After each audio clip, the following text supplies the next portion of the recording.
Insider's Guide to Verdi's Falstaff, presented by Lyrical Opera Theatre.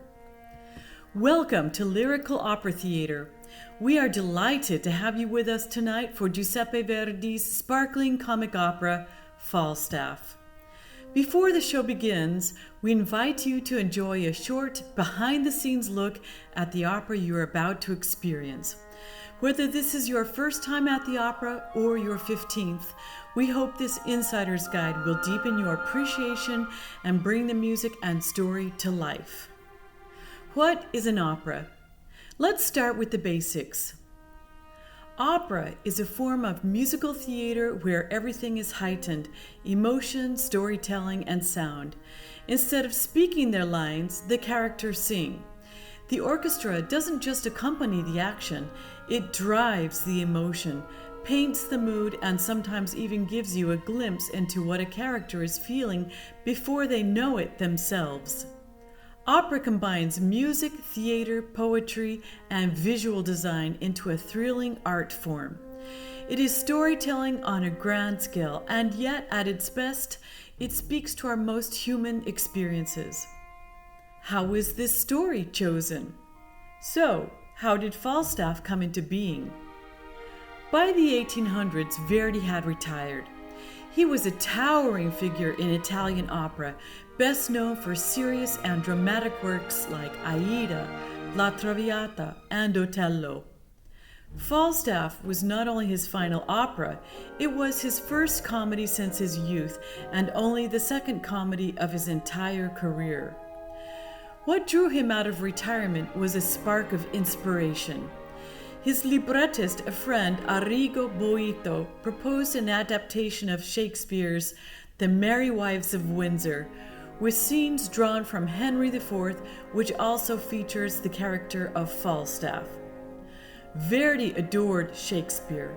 He had already composed operas based on Macbeth and Otello and had dreamed for years of turning King Lear into an opera.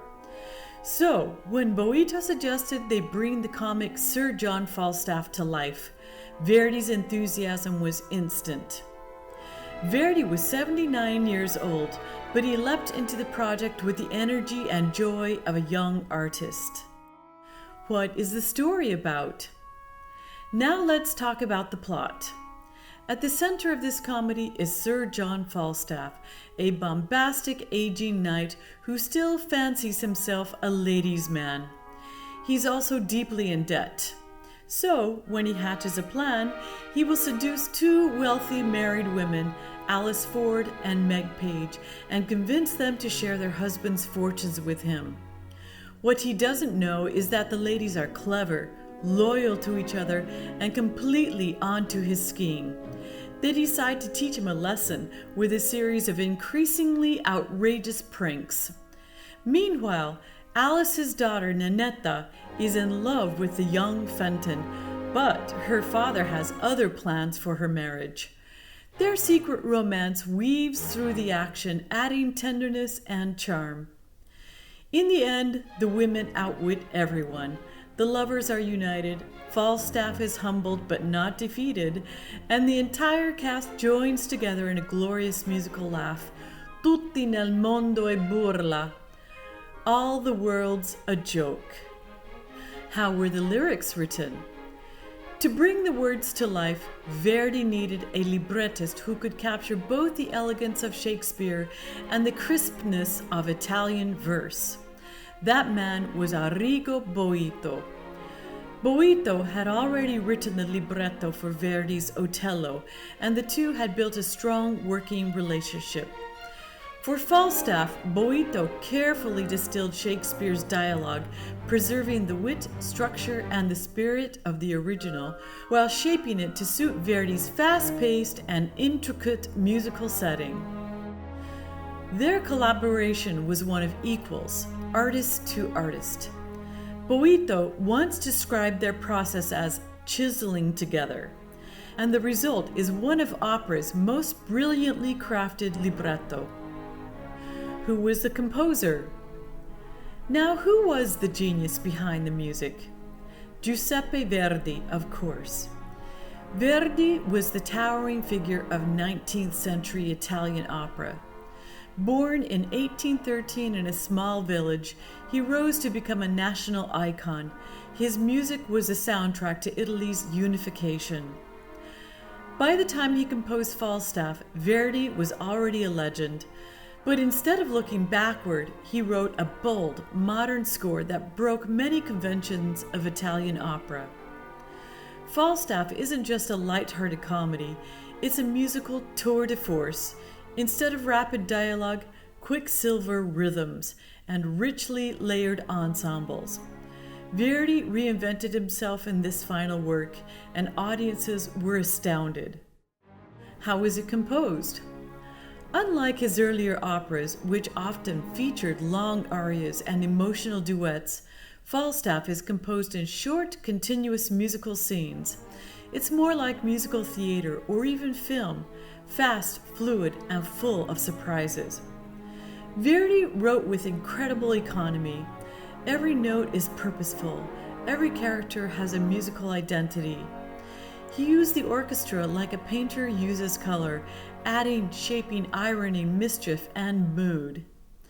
And perhaps most astonishing of all, Verdi composed Falstaff in his late 70s with more energy, complexity, and joy than ever before. It is the work of a master having fun. Who are the characters? Let's meet our cast of characters. Sir John Falstaff, a proud, portly knight whose ego is bigger than his wallet. Alice Ford, smart and spirited, she leads the scheme to humiliate Falstaff. Meg Page, Alice's friend and co-conspirator. Mistress Quickly, a wily go-between pretending to help Falstaff while setting him up. Ford, Alice's jealous husband who disguises himself to spy on her. Nannetta, Alice's daughter in love with Fenton, a young suitor with a poetic heart. Dr. Caius, Bardolfo, and Pistola are comedic supporting roles who add to the chaos.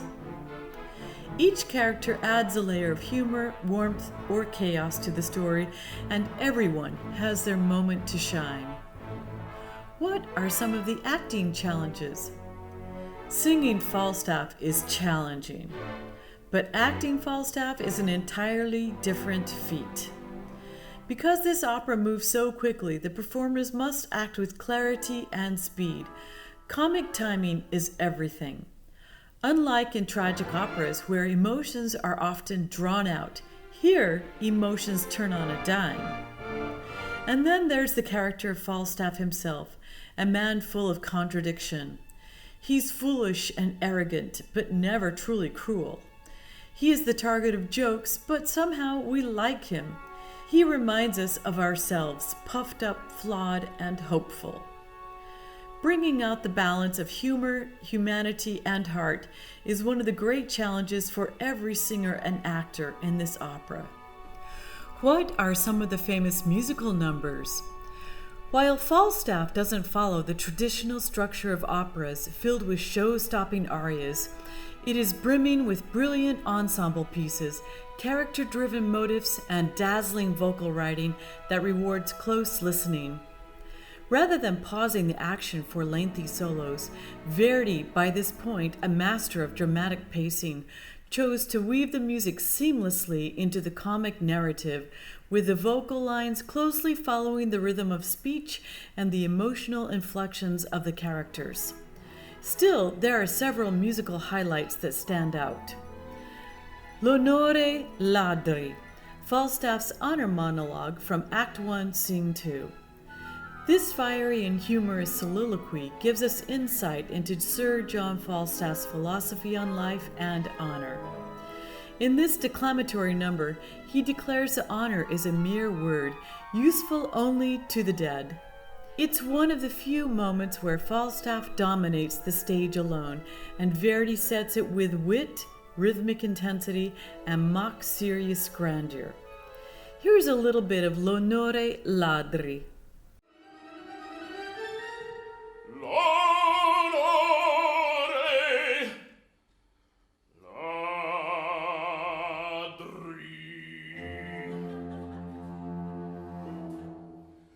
questa delicia l'onor vostro, poi cloaca e d'ignominia, quando non sempre noi possiam star ligi al nostro. A sogno o realtà? Is it a dream or reality? Act 3, Scene 1. This is Ford's fiery and dramatic solo, one of the most traditional arias in the opera. Consumed by jealousy after being told that Falstaff is wooing his wife, Ford vents his rage and suspicion in a passionate outburst. The music is turbulent and agitated, filled with quick changes in tempo and mood that mirror his inner turmoil. It's a rare moment of operatic grandeur in an otherwise fast-paced comic score, and it gives us a glimpse into Verdi's enduring gift for psychological depth, even in comedy. Here is a little bit of A sogno o realtà. E sogno o realtà,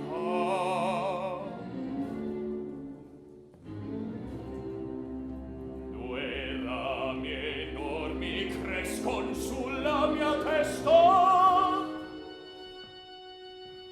e un sogno.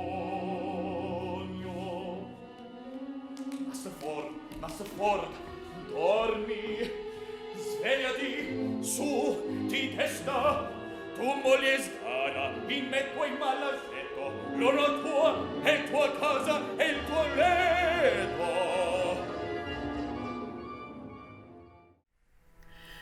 Dal labbro il canto, from the lips the song, Act 3, Scene 2. This tender aria is sung by Fenton, the young lover of Nannetta, and it provides one of the most lyrically beautiful moments of Falstaff. In contrast to the opera's bustling comic energy, this piece is a moment of stillness and sincerity. Fenton expresses his love in poetic, soaring lines that float gently above the orchestra, evoking the innocence and idealism of young romance. Verdi, in his late style, eschews vocal showiness in favor of pure elegance and heartfelt simplicity.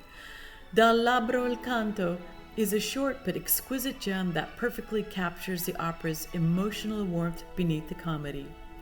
Here is a little bit of Dal labbro il canto.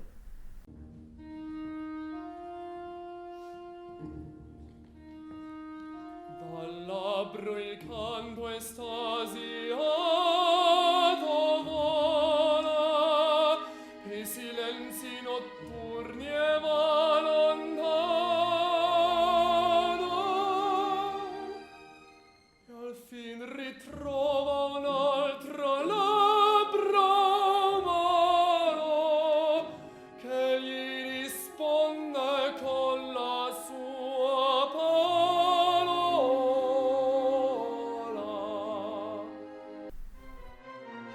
The finale, Tutti nel mondo e burla. And now let's look ahead to the final moment of the opera, the glorious fugue, Tutti nel mondo e burla. What is a fugue? It's a form of music where a short theme is passed from voice to voice, overlapping and weaving into a complex, joyful tapestry. It's like musical conversation at high speed. Verdi ends his last opera not with a love duet or solo aria, but with a group laugh. The fugue's message is simple.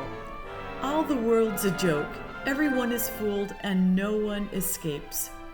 It's a final wink from Verdi, a farewell full of humor, wisdom, and warmth. Here's a little bit of this famous fugue.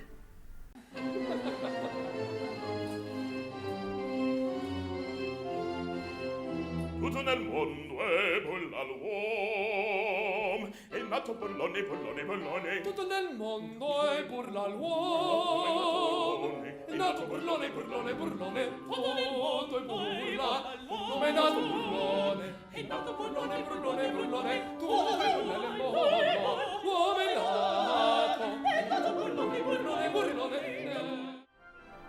These highlights reflect Verdi's genius for ensemble writing and his deep understanding of character through music. Rather than rely on standard arias, Falstaff delivers a rich, fast-paced tapestry of musical ideas where no moment lingers too long, but each is vivid, witty, and refined. It's an opera that rewards repeated listening as its humor and musical sophistication continue to unfold. In conclusion, so what makes Verdi so special? It's not just that it's funny, it's not just that the music is masterful, it's that in the end, Falstaff reminds us not to take ourselves too seriously. It reminds us to laugh, to forgive, to love, and yes, to sing. So sit back, relax, and enjoy this masterpiece of comic opera brought to life by the talented artists of lyrical opera theater. And as you listen for the final fugue, remember, tutti nel mondo è burla. All the world's a joke. Thank you for joining us for Lyrical Opera Theater's and Insider's Guide.